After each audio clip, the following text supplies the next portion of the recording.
Hello everyone दोस्तों, मैं अरुण शर्मा। आप देख रहे हैं द सोच। दोस्तों, इस वीडियो में बात करने वाले हैं हरियाणा में जो कांग्रेस की नाकामयाबी हुई, जहां कांग्रेस जीत कर भी हार गई और बीजेपी हार कर भी जीत गई। इस रुझान के बारे में बात करने वाले हैं। अगर आप चैनल पहली बार हैं, जुड़ सकते हैं सारी वीडियो को देखने के लिए। दोस्तों, बात करते हैं हरियाणा के महासियासी दंगल के बारे में, जहां कांग्रेस तीसरी बार बीजेपी को पटकने के चक्कर में खुद पटक गई और बीजेपी उनको रौंदती हुई हैट्रिक मार गई। पर इसमें देखा जाए तो बीजेपी ने कोई ज्यादा गुल नहीं खिलाए, बीजेपी के मुद्दे धराशायी नहीं हुए। आज भी हरियाणा में किसान पहलवान लेके बीजेपी पे बहुत सारी आवाज मुद्दे हैं, पर कांग्रेस अपने मुद्दों को बुनाने में नाकामयाब रही। पहलवान किसानों ने कांग्रेस का खूब साथ दिया, पर कांग्रेस का साथ नहीं दिया तो कांग्रेस के दो दिग्गज नेता कुमारी सैलजा और हुड्डा, जिन्होंने आपसी मतभेद के चक्कर में जीते हुए हाथ को हार में तब्दील कर दिया और कांग्रेस की नैया डुबो दी। अब इस पे अलग अलग सियासी मंथन है। कुछ कह रहे हैं कि कुमारी सैलजा बीजेपी का पार्ट रोल कर रही थी, मनोहर लाल खट्टर ने उनको समझा बुझा लिया था और किसी भी तरीके से इस बार हारती हुई बीजेपी को जिताने के लिए उनके आंकड़े बता दिए गए थे। अब कुमारी सैलजा ने अपने निजी हितों को आगे रखकर कांग्रेस की हार करा दी। इसी के चलते हुड्डा पे भी ढेरों सवाल है कि उन्होंने अपने पुत्र की राजनीति को चमकाने के लिए बाप बेटे ने हरियाणा में कांग्रेस का बेटा गर्क करके रख दिया। अगर राहुल गांधी ने समय रहते आंख खोली होती तो हरियाणा में बीजेपी सरकार नहीं बना सकती थी, पर कांग्रेस के साथ जो खेला हुआ वो कांग्रेस के अपनों ने किया, ना कि बीजेपी ने किया।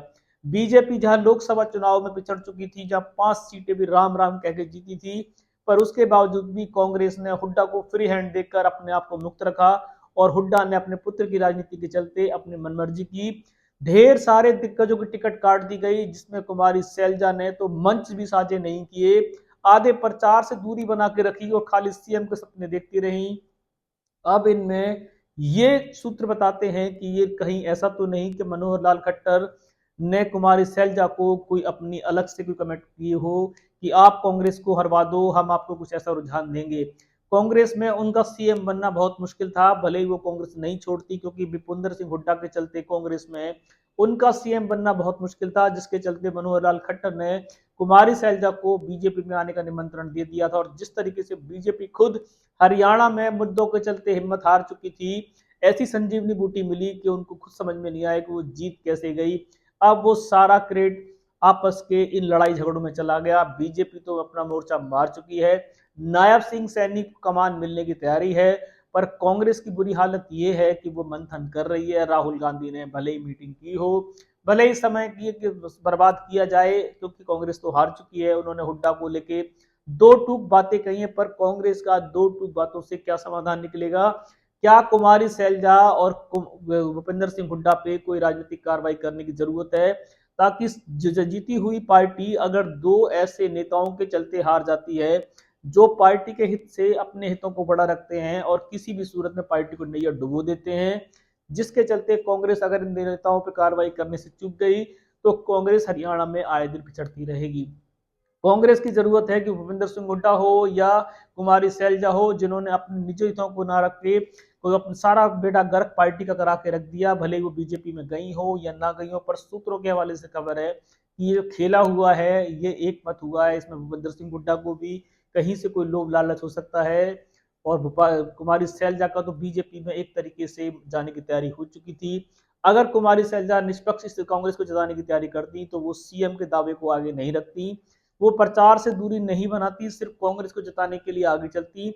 आला कमान ने बार बार कहा था कि पहले सीएम का फैसला नहीं होगा, पहले जो जितनी सीटें जिताएगा कांग्रेस में, कांग्रेस की हरियाणा में कांग्रेस की वापसी होगी, उसके बाद ये चेहरा डिसाइड किया जा सकता है। पर ना तो भूपेंद्र सिंह हुड्डा माने, ना कुमारी सैलजा मानी। खाली राहुल गांधी को एक मौके पे हाथ मिला के दिखा दिया गया और राहुल गांधी की आंखों में धूल झोंक दिया गया, जहां बीजेपी ने अपनी सारी चालें चल ली। बीजेपी को पता था कि अगर कुमारी सैलजा और भूपेंद्र सिंह हुड्डा को लड़ाते रहेंगे तो हरियाणा में बीजेपी हैट्रिक मार जाएगी, जिसका बीजेपी ने प्लान भी पहले तैयार करके रखा था। कुमारी सैलजा के साथ बीजेपी क्या साठगांठ गई, हो सकता है कि कुमारी सैलजा को बीजेपी ने कुछ आगामी सफर के लिए रास्ते दिखाए हो कि आपके कांग्रेस को एक बार हरवा के दो।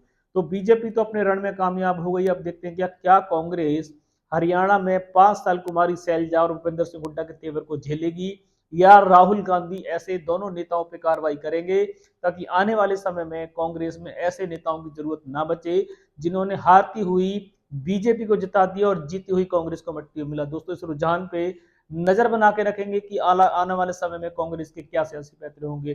कोई सटीक विश्लेषणों का समय से पहले बताएंगे। अगर आप चैनल पहली बार हैं, जुड़ सकते हैं सारी वीडियो को देखने। दोस्तों मैं अरुण शर्मा मिलूंगा नई सोच के साथ, तब तक अपना ध्यान रखें। नमस्कार।